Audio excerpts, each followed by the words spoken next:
Frères et sœurs, comme nous aimerions, comme les saintes femmes qui se sont rendues de grand matin au tombeau, sortir de chez nous, comme nous aimerions, comme Pierre et Jean, sortir de chez nous pour courir jusqu'au saint tombeau. Et pourtant, cela n'est pas possible aujourd'hui. C'est pourquoi je vous invite à courir spirituellement, à courir intérieurement vers le saint tombeau qui nous est donné comme un signe pour nous faire grandir dans la foi. Au fond de votre cœur, vous pouvez trouver ce lieu d'où jaillit la vie du Seigneur.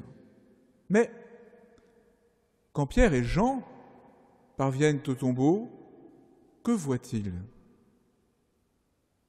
Jean, arrivé le premier, attend l'arrivée de Pierre pour entrer. Et nous dit l'Évangile, nous venons de l'entendre, il vit et il crut. Mais que voit-il? Il voit un tombeau vide.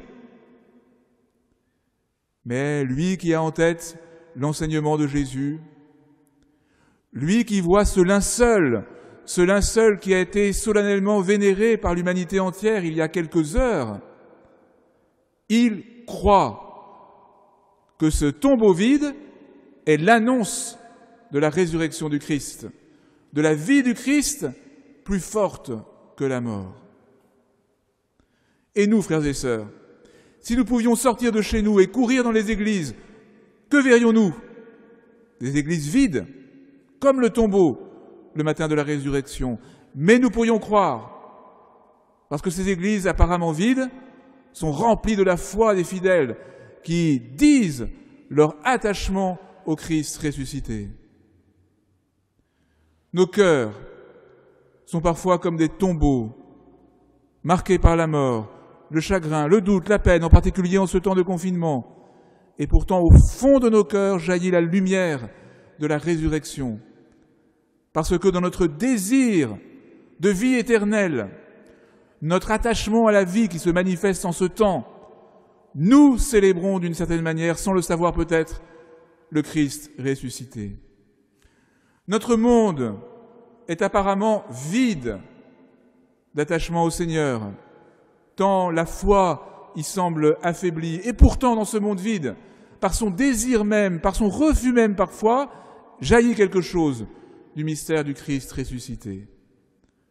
Nous sommes, comme Jean et Pierre, appelés, en regardant le monde, en regardant nos cœurs, à voir ce vide apparent et à croire que la vie du Christ ressuscité est plus forte que la mort. L'amour qu'il répand dans nos cœurs est le signe de sa vie plus forte que la mort. Tout à la fin de cette liturgie, en vous donnant la bénédiction solennelle du jour de Pâques, cette bénédiction qui, par le don de l'Esprit Saint, rejoindra chacun là où il est, tel qu'il est, je proclamerai cette phrase extraordinaire: « Ils sont finis les jours de la Passion ». Nous avons vécu le carême, nous avons célébré la mort du Christ sur la croix, et je sais que beaucoup d'entre vous, chez eux, en famille ou seuls, ont eu à cœur de vraiment célébrer ce mystère pascal.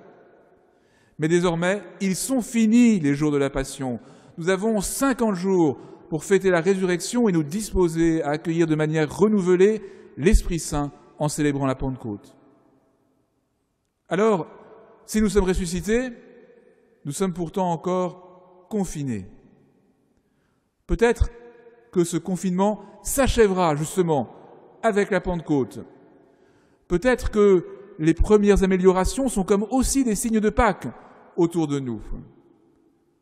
Ne nous en laissons pas enfermer dans le découragement, mais accrochons-nous à cette affirmation joyeuse de la liturgie.